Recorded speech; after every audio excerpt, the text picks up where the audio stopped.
अखिल जगस्वामी साम सदा शिव मल्हारी मणिमल्ल संहारक ऐश्वर्य प्रदाता शक्तिदाता जय दुर्गी गणाधीशित आदिरुद्र श्री मातंड भैरवा.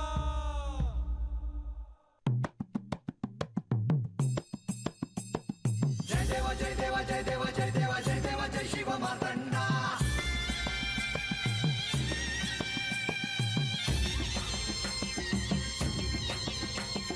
जय देवा जय देवा जय देवा जय देवा जय देवा जय शिव मातंडा. हरिवर्धन मल्हारी तुझी प्रचंडा. अगडदुम नगारा सोन्याची जेजुरी देव गेले जेजुरा निळा घोडा. अगडदुम नगारा सोन्याची जेजुरी देव गेले जेजुरा निळा घोडा. पावने तोडा कमरी कर पटा मिहिर मस्तकी तुरा. खोबऱ्याचा कुटका भंडाऱ्याचा भडका बोल अहंकारा सदानंदाचा येळको सदानंदाचा येळको. जय देवा जय देवा जय देवा जय देवा जय देवा जय शिव मातंडा. जय देवा जय देवा जय देवा जय देवा जय देवा जय शिव मातंडा. हरिवर्धन मल्हारी तुझी प्रचंडा. जय देवा जय देवा जय देवा जय देवा जय देवा जय शिव मातंडा. हरिवर्धन मल्हारी तुझी प्रचंडा.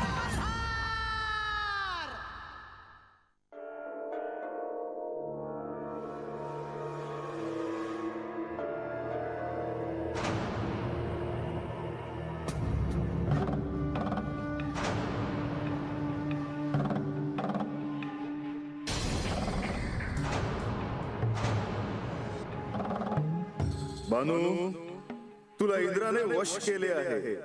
तुला काहीही करून घराची पायरी ओलांडायची नाही हे ध्यानात असू दे.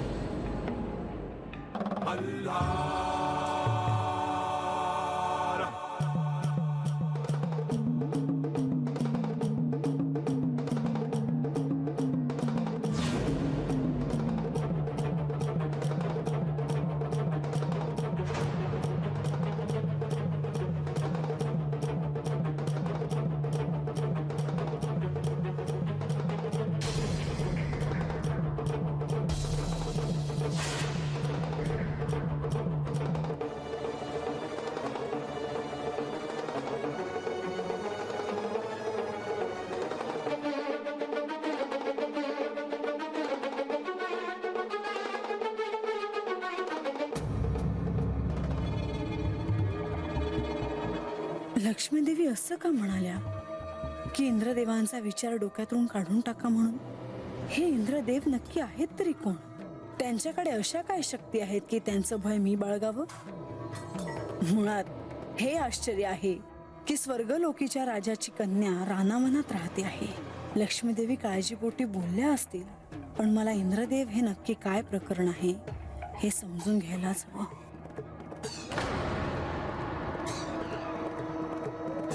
त्या मुलीकडे नक्कीच अशी कोणती तरी शक्ती आहे जी माझ्या शक्तीवर मात करते. कोणती तरी शक्ती तिचं संरक्षण करते. पण देवांच्या या राजाच्या शक्तीवर मात करणारी अशी कोणती शक्ती आहे? ती जर माझ्या शक्तीमुळे घराबाहेर पडत नसेल तर मला कुणाचा तरी आधार घेऊन तिला घराबाहेर काढावंच लागेल. पण कुणाचा? कुणीतरी अशी व्यक्ती शोधायला हवी जी तिला घराबाहेर काढू शकेल.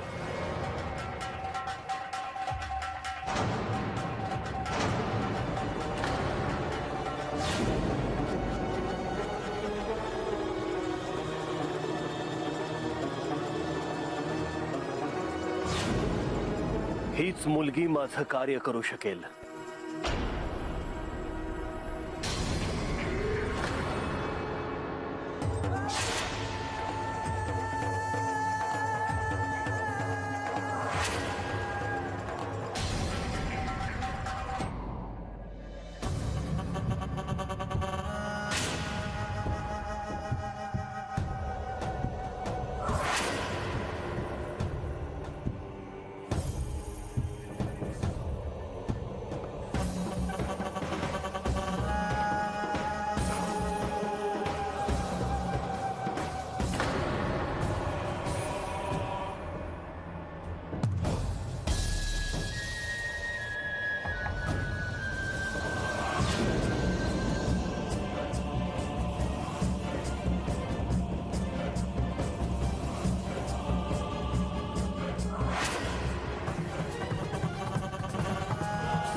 बानू म्हणजे काय झालं वरडाया? आणि अशी दारात का उभी आहेस? आत ये की. नग तूच ये बाहेर. नाही, म्या हातच बरी आहे. काय झालं?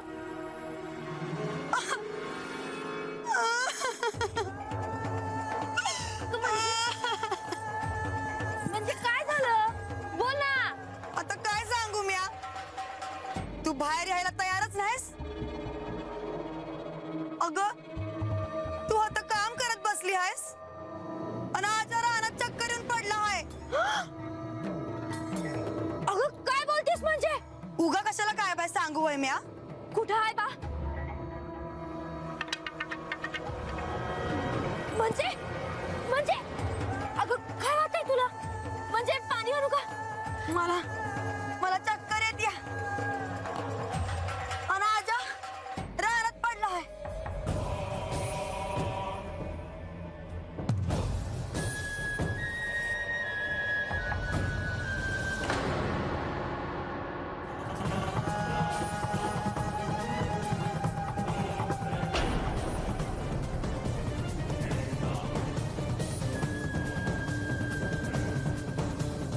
बानू, मी तुला सांगितले होते की घराच्या पायरी बाहेर पाऊल ठेवू नकोस म्हणून.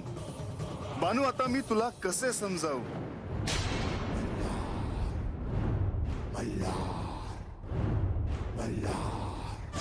म्हाळसा, तू हे योग्य केले नाहीस. तुझ्या उत्सुकतेपोटी असो किंवा कोणत्याही कारणास्तव असो, पण तू ही गोष्ट इंद्राला सांगायला नको होतीस.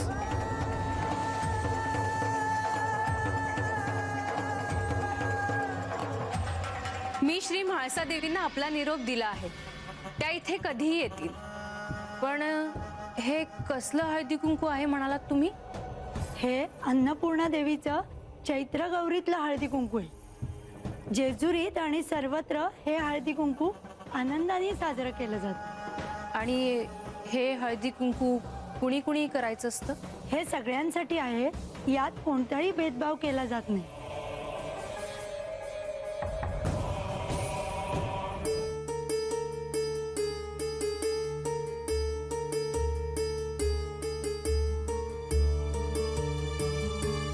म्हाळसा, या सर्व स्त्रिया जेजुरीतून आल्या आहेत. आमची अशी इच्छा आहे की या वेळेस चैत्र गौरीचं हळदी कुंकू जेजुरी गडावर व्हावं. या स्त्रियांना काय सांगू मी? हळदी कुंकू हे सौभाग्याचे प्रतीक आहे. माझे सौभाग्य माझ्या जवळ नसताना कसले हळदी कुंकू? या समारंभात तुम्ही असावं अशी आमची इच्छा आहे. तुम्ही नाही म्हणू नका. तुमच्या इच्छेचा मान राखून मी या हळदी कुंकवाच्या समारंभाला होकार देते आहे. तुमच्या सोबत हे हळदी कुंकू करताना आम्हाला खूप आनंद होईल. येतो आम्ही. अशात जाऊ नका. लतिका, सगळ्यांचं यथायोग्य स्वागत करून यांची पायथ्यापर्यंत जाण्याची व्यवस्था कर. हो.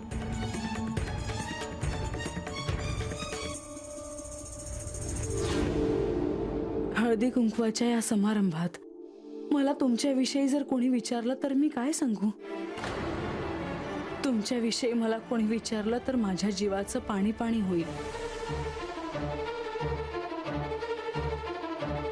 अरे ही बानू घाई घाई ना कुठे चालली? अरे चालली असेल कामापायी. नाही नाही, काहीतरी निराळच आहे. बानू, ए बानू, बानू, अगं वाईस थांब की. चाललीस कुठे घाई गडबडीत? बाकडा. बाकड? अगं पण झालं तरी काय? आबा सांगते नंतरच्या ना. ए पोरी, हे अरे काय झालं तरी काय म्हणायचं? आजा तर वस्तीवरच आहे. मग पोरगी रानाकडे कशा पायी धावली आहे?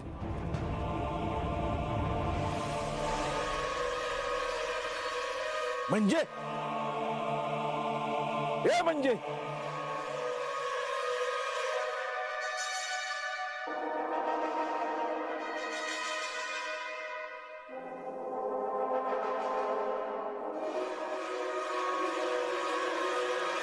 हे म्हणजे अगं काय झालं? चक्कर आली होती बघ मला.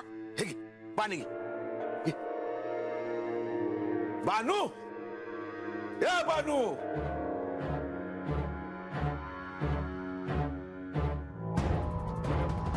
ए म्हणजे अगं बानू कुठं आहे? बानू अगं होय आत कुठं दिसना ती. मला काय बी आठवना बघ आजा. हा इतकंच आठवत आहे की ती वस्तीकडे जाताना दिसली मला. ए म्हणजे चल तिला हुडकू चल. बानू ए बानू बानू बानू ए बानू.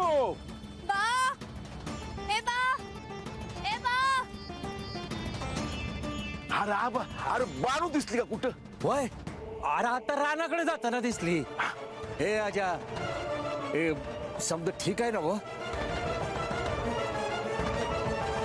वय नाही त्या जत्रेच्या दिवशी आपल्या हरिभाऊनी बानूच्या जन्माचं गुपित कळल असं भाकड सांगितलं. नंतर न बानू काही दिसलीच नाही. ती आज सर्व रानाकडे जाताना दिसली म्हणून विचारलं. आजा काळजी घे र बाबा पोरीची. हा वय वय चल. ए बा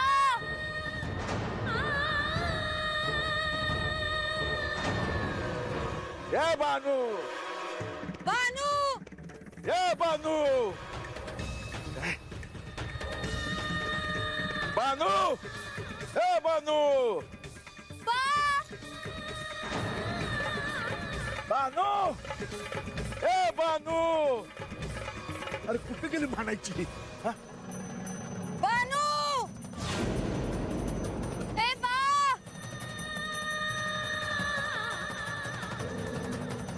अरे बा बानू ए बानू. काय म्हणावं या पोरीला? बानू कुठे गेली म्हणायची. बा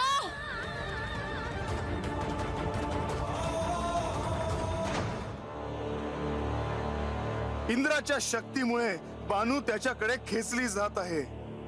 एकदा का ती त्याच्या समोर आली की इंद्र निश्चितच तिला मृत्यू देणार. मला हे थांबवावं लागेल, नाहीतर शिवलीलेतील ह्या अध्यायाला अवेळीच समाप्त व्हावं लागेल. बानू आता इंद्राकडे पोहोचण्याआधी मलाच इंद्राला आता समज देणे भाग आहे, आणि तेही त्याला थेट न कळता. बा अरे बा बा माझी परमनियतीच माझं भाग्य ठरवेल असं तू म्हणाली होतीस. तुला आठवत नसेल पण मला आठवतं. त्यावेळी तू मृत्यूला हुंकावणी दिली.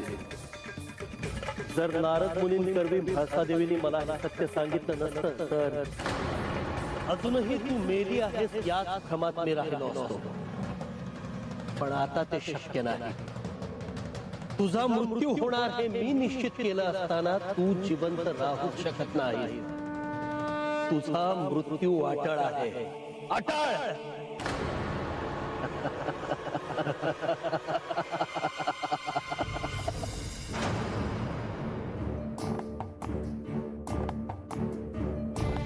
म्हाळसा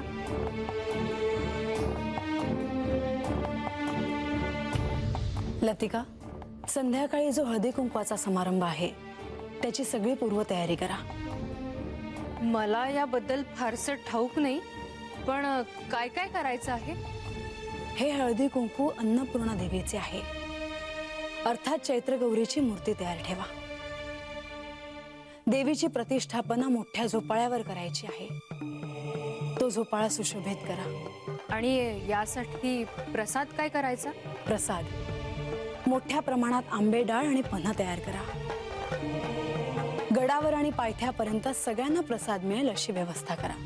म्हाळसा, आणि त्या बायका म्हणत होत्या की चैत्रगौरी जागवायला लागेल म्हणून. मग त्याचं काय? म्हणजे रात्रभर जागायचं? का तुला अवघड वाटतंय ते? नाही नाही नाही नाही, येते मी.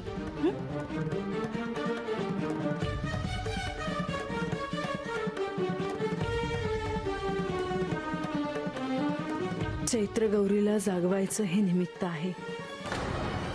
एरवी मी रात्र रात्र जागी असते. माझे दुःख तुम्हाला काय ठाऊक.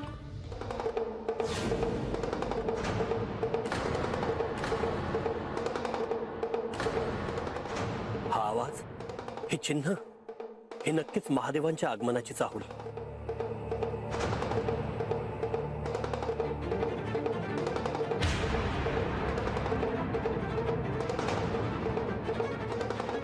महादेवांच्या आगमनाची चाहूल मला लागत असताना हा कोण वृद्ध मनुष्य या निर्जन ठिकाणी येतोय?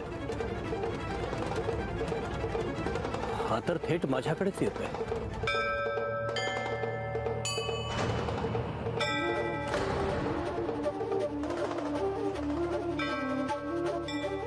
कोण आहे?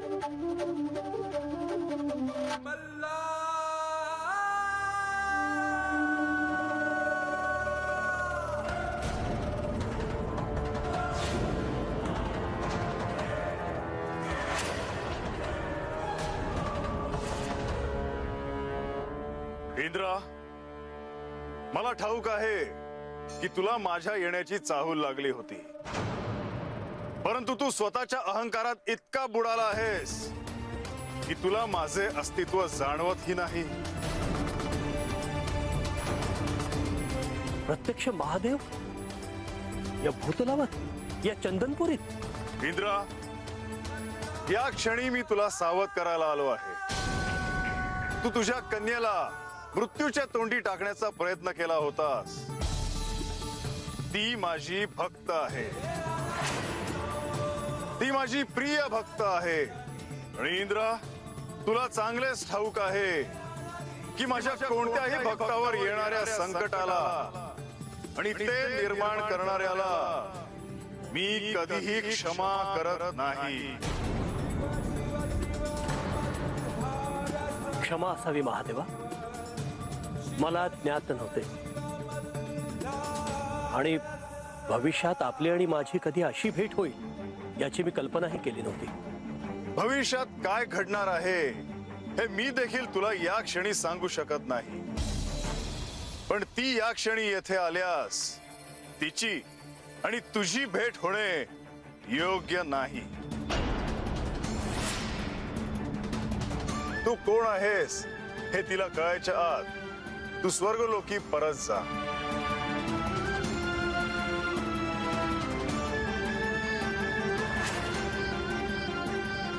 आता बानूला ह्यातून सावरणं अत्यंत आवश्यक आहे. तिच्या मनावर इंद्राच्या शक्तीचा खोल परिणाम झाला असल्याने तिला सावरणे देखील सहज सोपे कार्य नाही.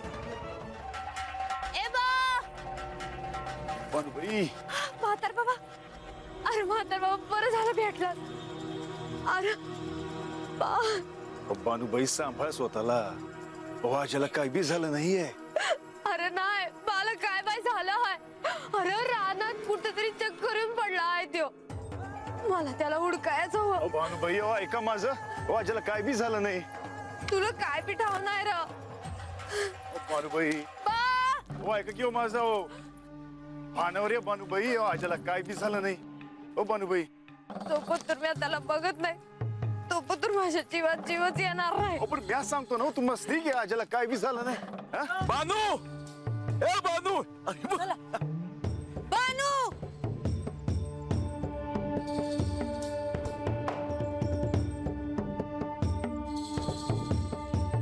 अगं, कुठं निघून गेली होती अशी तडकाफड?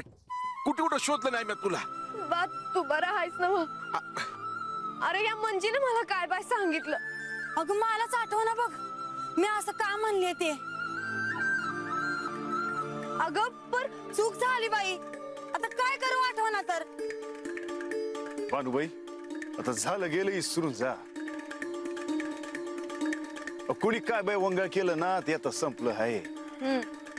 आता जे काय झालं त्याच्यावर विचार करत बसू नका सा. आजा, अरे बानूबाईचं घेऊन मोर जा. मी आलोच.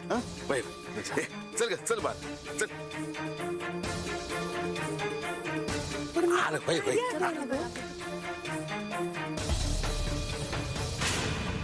बानू, हे सारं काय सुरू आहे हा प्रश्न निश्चितच तुला अस्वस्थ करत असणार याची मला खात्री आहे. ही तर सुरुवात आहे. बानू, तुझा आणि माझा विवाह होणे ही साधी सोपी गोष्ट नाही. त्यात अनेक अडसर हे येणारच, त्यात अनेक विघ्न ही येणारच.